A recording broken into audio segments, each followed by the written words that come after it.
Everyone. Thank you for coming and watching Black Kids in Outer Space. Today, we're very pleased to have Dr. Julian Agyeman, Ph.D., FRSA, FRGS, is a professor of urban and environmental policy and planning at Tufts University. He is the originator of the increasingly influential concept of just sustainabilities, the intentional integration of social justice and sustainability defined as the need to ensure a better quality of life for all, now and into the future, in a just and equitable manner, whilst living within the limits of supporting ecosystems. Trained in the UK, initially in geography and botany, conservation policy, and finally urban studies, he is better known as a critical urban planning and environmental social science scholar. His combined science and social science background, together with extensive experience in local government, consulting, working for the board level of advising in the NGO and community-based organizations, helps his frame research and writing. This enables him to thrive at the borders and intersections of a wide range of disciplines, knowledges, and methodologies, which he uses in creative and original ways. So thank you so much for being on the show, Julian. You're just, you're an amazing person, and we're very pleased to have you here today.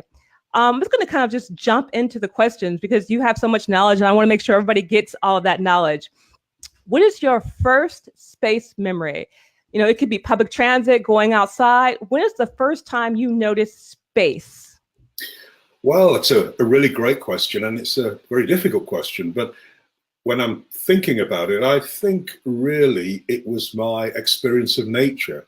I was brought up as a kid in a suburban area of the UK, and we had easy access to go out and look at the countryside. We looked at plants. I developed a passion for bird watching, and I got my first pair of binoculars when I was about 9 or 10 years old. So really my first experience of space was natural spaces, or my first passionate experience of space, natural spaces, spaces where I just used to wonder about nature. And what's interesting is I feel privileged that I came into environmentalism, if you like, through the love of nature. So many kids these days come into environmentalism through fear of what's happening to the planet, through fear of climate change, through fear of rampant suburbanization. So I feel privileged that my first experiences of space were of natural spaces where I just developed a deep and lifelong passion. I think that's really beautiful. I mean, just to say that, it's just because we are so much of what we know now, or some people, when they're going out to get knowledge, it's based on fear.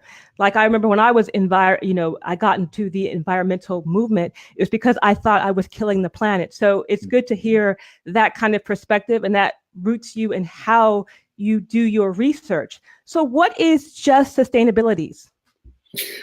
Well, if we went out onto the streets of Boston, where I am, or New York or Los Angeles, and we asked 10 people, what is sustainability? They would say, well, I think it's about the environment. And of course it is about the environment, but it's about so much more. I could imagine that we could have a green planet, but if it wasn't socially just, would it really be sustainable? So over the last 25, 30 years, I've been looking at the literature and the discourse, the narrative of sustainability, and I've noticed that there's what I call an equity deficit. Equity is seen as implicit rather than being explicit. And so just sustainabilities is an attempt to try and get an explicit dialogue around social justice within sustainable futures. And in many ways, it's quite similar to environmental justice, but I think it differs because environmental justice is seen by a lot of policymakers as being an advocacy agenda, an agenda for advocates and activists, whereas sustainability is now very much in the common policy language. So a group of us felt, hey, if we can insert the justice of environmental justice into sustainability discourses, then we can move the conversation along for the benefit of everyone.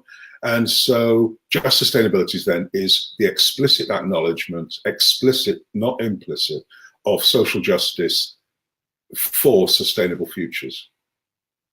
That's really very interesting because it seems like a lot of times in the environmental movement, it's viewed, not environmental, but urban planning, it seems to be an extra instead of a part of the movement or part of urban planning.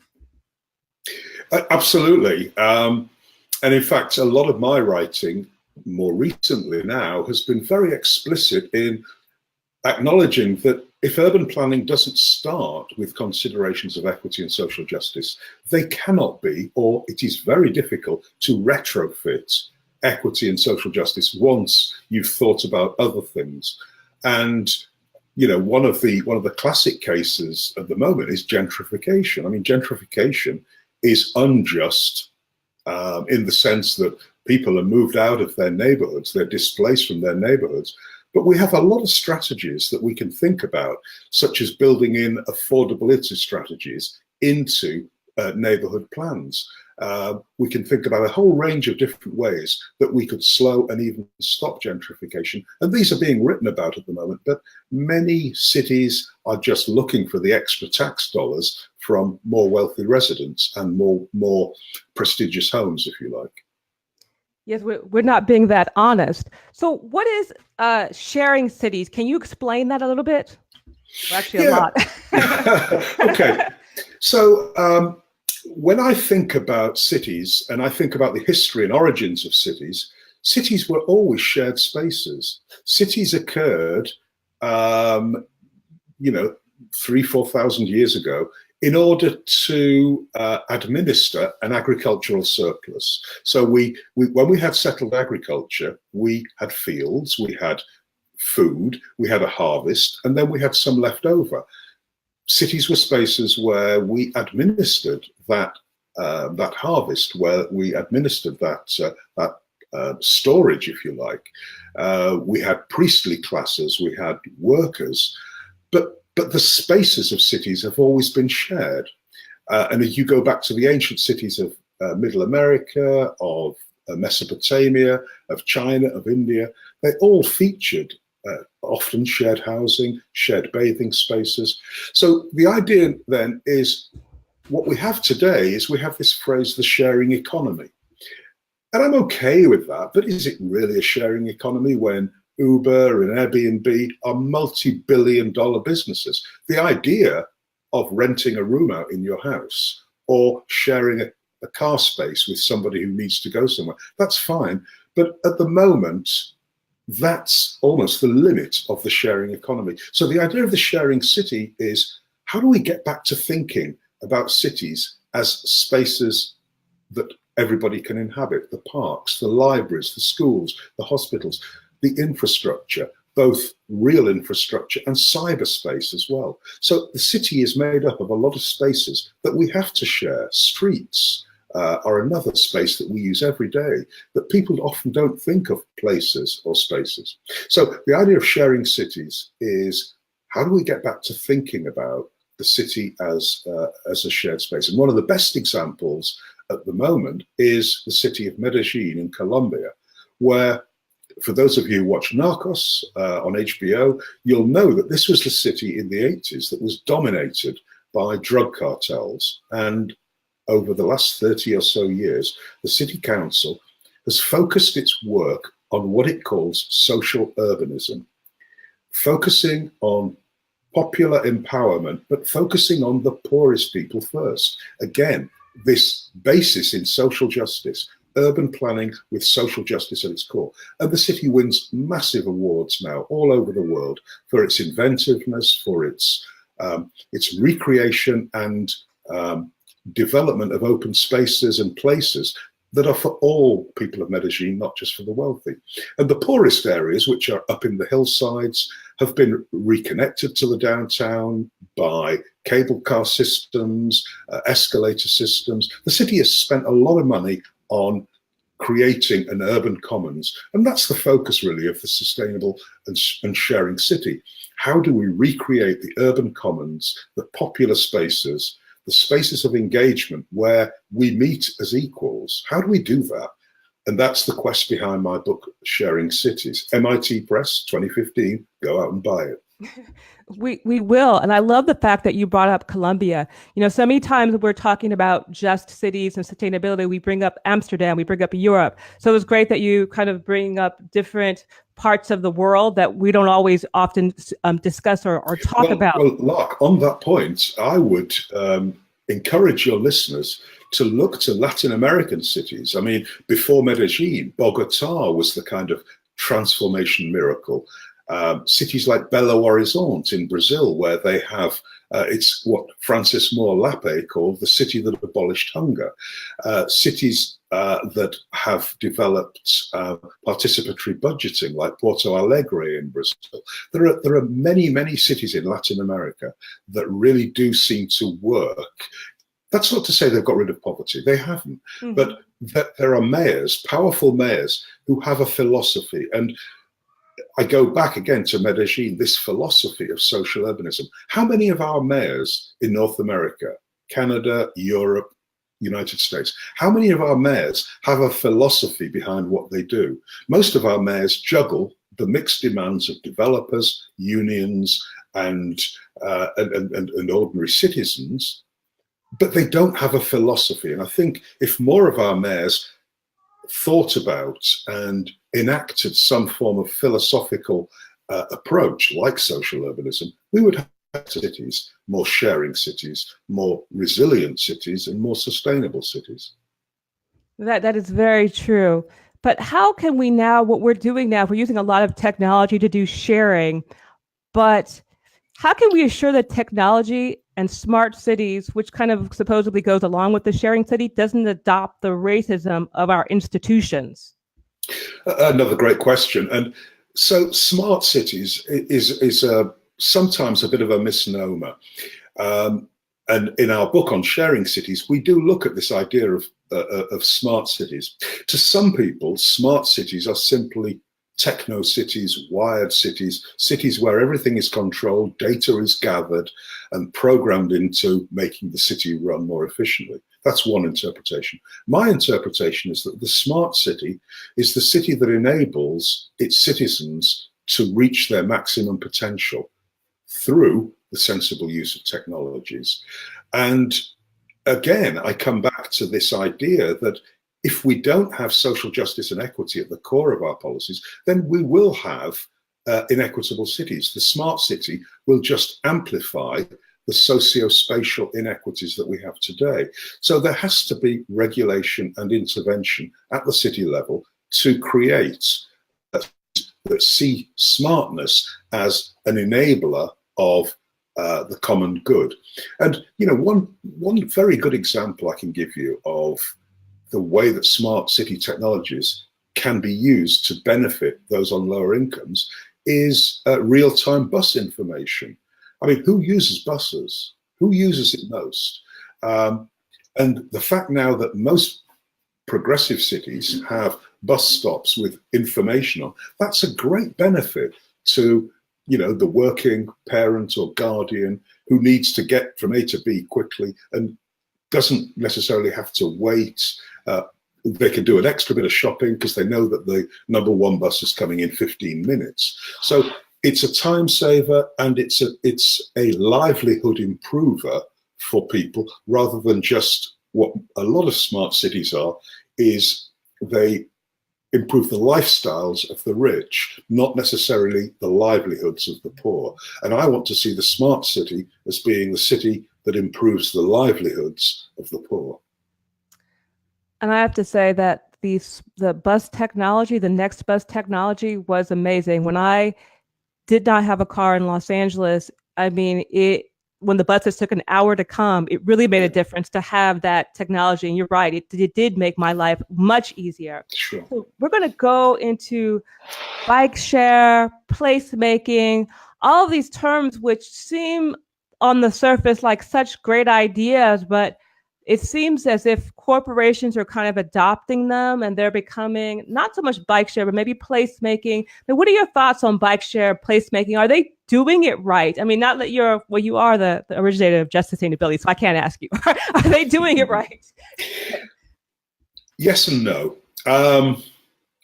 Where to start? Because that's a really big question. Placemaking. Let's think about placemaking. Placemaking is now the big narrative in urban planning. How do we make places? But, you know, again, I would say, who are we making the place for? And who is making decisions about what the place looks like? Now, in the United States, we have a movement for placemaking, or part of the movement for placemaking, called complete streets. The idea that, you know, we should have streets as places, not just as conduits for vehicles, that we should broaden the sidewalk, plant some trees, put in some seats for people to linger, put in bike lanes, not just bike lanes, but a median separating the bikes from cars, you know, the full treatment. It's a great idea, but, and here's to your corporation's point, this increases the walkability and the cyclability of a street. And what is walkability correlated with? House price increases. What is cyclability correlated with? House price increases. Who owns the app for Walk Score and Cycle Score? Who? It's a real estate company, and I'm blanking on the name. Is it Redfin, or it's one of these real estate companies? Yes. Redfin. Okay, so let's just ponder on this point.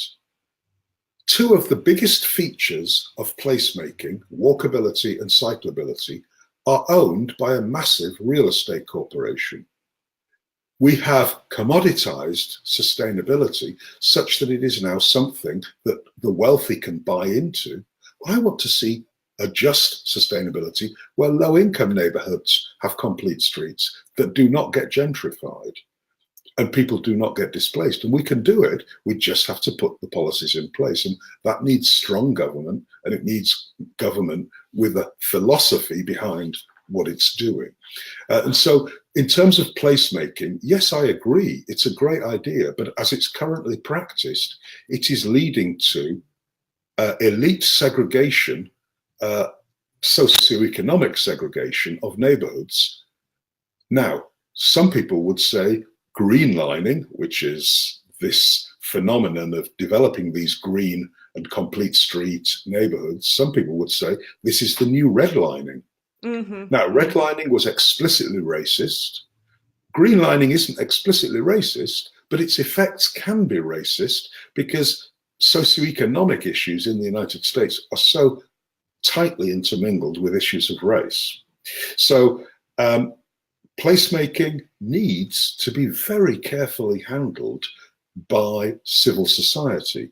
It's a good thing, but if we let the free market run placemaking, as we largely do, then we're going to have deepening socio-spatial inequalities in our cities. And in terms of bike share, you know, bike share is another part of the package of placemaking measures. I got a call recently from a bike share organization in a large US city saying, hey, Julian, you know, we've been up and running now for 3 or 4 years. Our bike share is more successful than our early business projections. But you know what? We've got virtually no people of color and no low-income people using our bikes. Why? What can we do? And I said, well, did you involve any low-income people or people of color in the conception of your bike share program? No. Should we? I said, well, yeah, maybe you should. And you know, I was being kind of ironic with them, and they didn't get it really. But the point is here, these bike share schemes, most of them were dreamt up by white middle class folks and based around commuting and tourism, both of which are not necessarily the priorities for low-income people or people of color. And so my question to a lot of these bike share schemes is, what would a bike share scheme look like if it were designed around explicitly, not implicitly, but explicitly designed around the needs of people on low incomes and people of color? Now, dockless bike share is changing the picture a little bit. And, you know, I'm sure my colleague Do Lee in an earlier broadcast of your show addressed this, and Do is an expert. But my experience really is, again, bike share, great idea, poor practice a lot of the time. Placemaking, great idea, but poor practice a lot of the time. Complete streets, great idea, but poor practice a lot of the time. In fact, and here's another book plug, one of my books is called Incomplete Streets, because my point is, if we don't get the narratives of all locals in the neighborhood, how are we going to know what the dream of a complete street is? And too often when we talk about complete streets, we have urban designers who look at cookie cutter designs for a street, straight out of a design manual. They seem to ignore the fact that streets are social spaces, and streets are social spaces. How can we redesign physically a street without considering the social context in which the street exists? So again, this is what being a critical urban planner is. When you announced me, I'm not saying urban planning is wrong and that a lot of the things that we do in urban planning are wrong. I'm saying that the way we do them is often wrong, which leads to deepening social and spatial inequalities in our cities. So in many ways, we are reproducing some of the segregations and separations and enclosures and erasures that we've had in the past. But we're doing it now through sustainability, not necessarily directly through racism as we did in the past.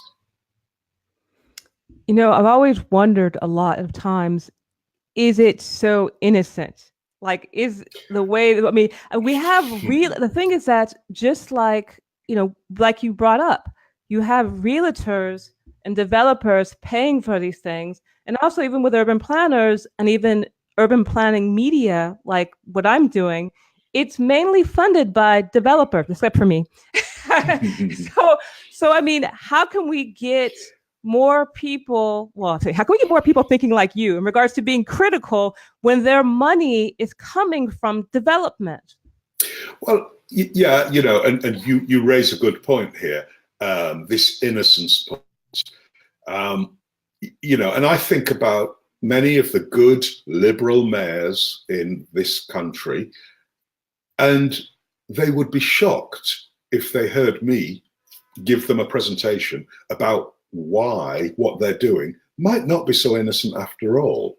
See, look, they want the tax dollars, they want the increased tax dollars, period. And maybe they're prepared to accept the effects of that in terms of gentrification and displacement. You look at what's happening in Brooklyn, you look at what's happening here in Cambridge, Massachusetts, where I am right now, you look at what's happening in Oakland. Are we innocent of what's going on? No, we're not at all. In fact, in one of the chapters in one of my books, there's a quote from an elderly African-American man, and it's the saddest quote I've ever heard. He's sitting outside a house in West Oakland, and he says to the interviewer, someday the white folks are going to want these homes again. Remember, in the 40s and 50s, the whites scattered off into the Oakland Hills. They left West Oakland, and now they're coming back. Someday, the white folks are going to want these homes again. This predictability, but it doesn't need to be like this. And, to your point, and we haven't really discussed it, I want to see more young, critical urban planners going into practice, shaking up planning departments. Listen, there's no silver bullet here. There's no silver bullet because, as one community activist in Boston said to me, he said, Julian, in the 1980s, gentrification was a lot more in your face because we knew who the developers were. We knew where the money was coming from. Now, we don't know where the money's coming from. We don't know the developers. So we've got this globalization of gentrification. And that is a problem. Now, some cities like Vancouver are trying to stop or slow international investment by charging a percentage fee on development, on developers and developments. But these fees are so small, and in very, very hot property markets, it's worth paying the paying the fee. So it is tough. I mean, this is I think the nub of the biggest problem in urban planning, which is gentrification. We all want nice neighborhoods, but we've commodified niceness or sustainability to such an extent that only the rich can have these nice neighborhoods. I want to see Roxbury and Dorchester and other neighborhoods in the Boston area that disinvested. I want to see them with complete streets, but complete streets that have been dreamt up and imagined and designed by and for local people. Mm-hmm, mm-hmm. We want to go to your, one of your articles, Mind the Gap. Why do people act environmentally? And what are the barriers to pro-environmental behaviors? Why do you think that has been cited so frequently? And do people understand it? And are people using the article properly? Because I know it's like you write something and you just become the article becomes its own little brain and own little body. And are people interpreting it correctly? Yeah, so I mean, the article really is popular because it's what's called, in academic terms, a review article. Mm-hmm. We looked at all the literature and we pulled it all together in one place. So people like those because you then don't have to go to a million other articles because you've got it all in one place. The key message in that article, the simplest message that I can talk about in this interview, is that information, giving people information, does not change their behavior. Now, that's what we call the gap. That's why we called it Mind the Gap, because there's a gap between giving people information and then having them act environmentally. Now, Lark, when I'm given some information, and you are, we act in accordance with that because we have what's called a locus of control. We have agency. But for many people, they know they should act more environmentally, but it's either too costly in terms of money or time. They've got kids to feed. They don't do it. So really what the article's trying to say is we need to move beyond simple information processes and giving people information. And this is what a lot of non-profits do. They prepare a leaflet, they prepare information in the belief that it's going to change people's behavior. What we need to do is move towards more active forms of learning. And there are many forms. Very popular at the moment is sort of social psychological ideas and behavioral economics ideas, the so-called nudge theory, where we give people through policy, we give them a series of options and really guide them to the most environmentally friendly option. And let me give you to some of your listeners, it might sound crass, but this is a very good example given by one of the authors of the nudge theory. Apparently at Amsterdam Airport, Schiphol Airport in Amsterdam, the cleaners were complaining that in the men's urinal, there was a lot of splash and that cleaning was always a real task. And so they got in behavioral economists, social psychologists. How can we change this? So they put an image of a fly in the men's urinal. No more splash. Men aimed at the fly. it sounds crazy and funny, but Lark, it worked. And that's an example of nudging people towards a behavior. That's a way of modifying their behavior. That isn't putting up a notice saying, men, please be careful when you use this urinal. Please do not splash. This is social psychology. This is behavioral economics. This is nudge theory. And there are many, many, many examples, obviously much less, much more concrete than that, but examples of where we can get people to change behavior. Another way is through story and narrative. Many cultures, a lot of immigrant cultures especially, use story and narrative as a tool to model and change behavior. So, I want to see policymakers, I want to see, environmentalists think of a whole range of ways of communicating with different audiences. And really, That's what that article is about. It's about how do we get people to do things that are for the benefit of everybody, for the benefit of what I was calling earlier, the urban commons. Mm-hmm. So I want to, I don't want to take too much of your time, but I want to ask more questions. So, okay, but in one of your books, it says institutional factors, many pro-environmental behaviors can only take place if the necessary infrastructure is provided. Recycling, take it public transit.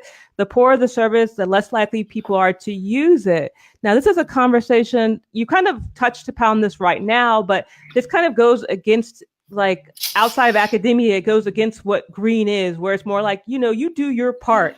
And especially in more economically oppressed communities of color, where if you don't drive, you have to take 3 buses. If you do, it makes it quite inconvenient. It's not even just, I don't want to do it, but like you said, it's, how can we get policymakers, not so much people, but how can we get policymakers to understand that concept?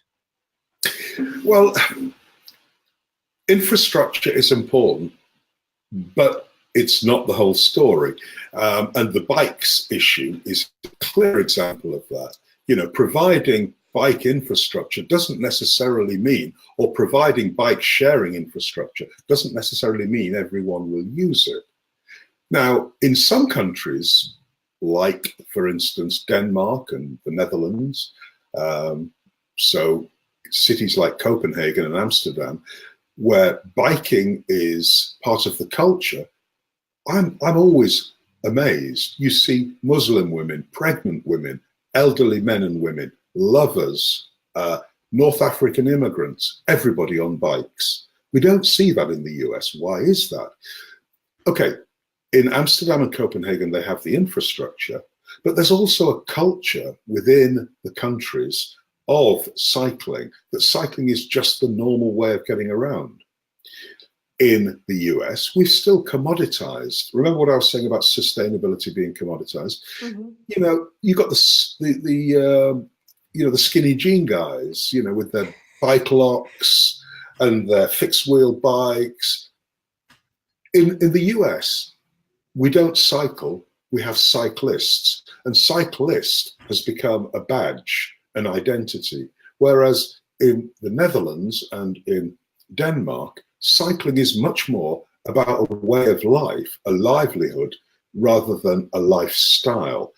And livelihoods are much less amenable to being an identity than our lifestyles. I mean, we're all about lifestyle in the US, and cycling is, almost a badge of honor. I'm a cyclist, rather than I cycle.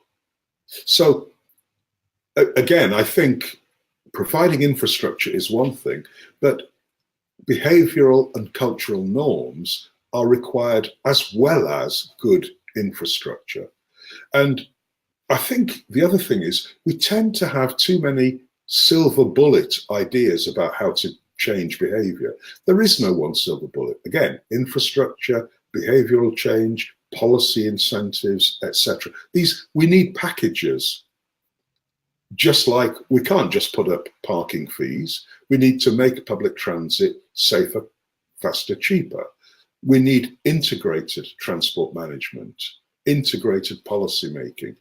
And this is what the Europeans call joined up thinking. Let's stop thinking in silos and let's start thinking across policy domains. So let's join up our policy making. And I want to see this joined up policy making happening. Mm-hmm. Well, I think one of my favorite series is the Routledge Equity, Justice, and Sustainable City series. And I was so shocked when I found out, I'm like, oh, wow, Dr. Agyeman, he's the person that, he's one of the editors. So how did that come about? Well, Lark, I mean, as you mentioned, my life's work is around originating and disseminating and mentoring the next generation to think about this idea of just sustainabilities. And I looked at the Routledge books, and they were all about the sustainable city, but all about the environmentally sustainable city. And there was very little on equity, justice, and the sustainable city. And with my colleague Steve Zawistowski in San Francisco, we said, "Hey, Steve, let's do something about this." And we approached Routledge, and they're a great publisher. I mean, they're huge, but they said, "Hey, absolutely, there's a gap in the market, and we are literally inundated with good manuscripts." And our goal is to grow it to be the preeminent series. We don't accept manuscripts that don't address explicitly equity and social justice.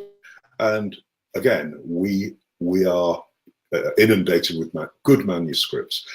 So, the idea came up really as a result of Steve and I thinking about this idea of sharing, this idea of justice and equity in the city.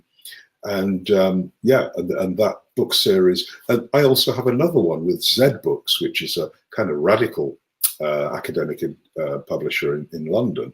And that's called Just Sustainabilities in Policy Planning and Practice. And again, that's doing well, because I think more and more people now are beginning to realize we cannot silo environmental action and social or social justice action. And I would even go as far to argue that we've had social justice failures and environmental failures because the two fields have never talked to each other. And I've just done the sleeve notes of an excellent book, which is about environmental justice and social work. Because for the longest time, social workers didn't really deal with environments or the environments in which their clients were living.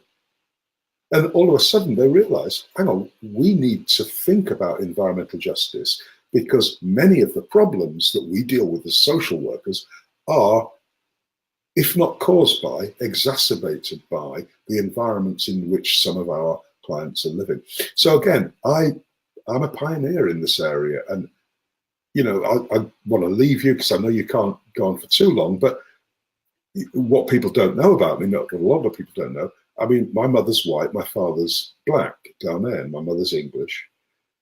I straddle two worlds, a black world and a white world, and I'm old enough to have come to be comfortable doing that. But what it's done for me is given me an approach to research where I thrive at boundaries. I am a boundary myself. And so I thrive at these boundaries between the environmental and the social. And when you were reading about my degrees, my first degree was geography and botany, environmental science or ecology. And then I moved to urban studies in my PhD. So I can see across these artificial boundaries that we create. And I would recommend for any young people listening to look at urban planning as that intersection between the physical worlds and the social worlds, between sort of, demographics on the one hand and economics, between sort of ecology and society. And it's a wonderful place to break down barriers and to think about really what the sustainable, sharing and smart city of the future could be. Well, I have to say that, that was an amazing, I'm gonna say like, wow, I feel like I'm 10 times smarter now that I've talked to you. I mean, but because you are, and I love the fact that you document what you do and you say, I have done this work. I think so many times people are modest and we don't know where things come from. And I think when we don't understand our history and we don't understand the journey of how we came about things, we can't, or items or activities, we can't do them correctly.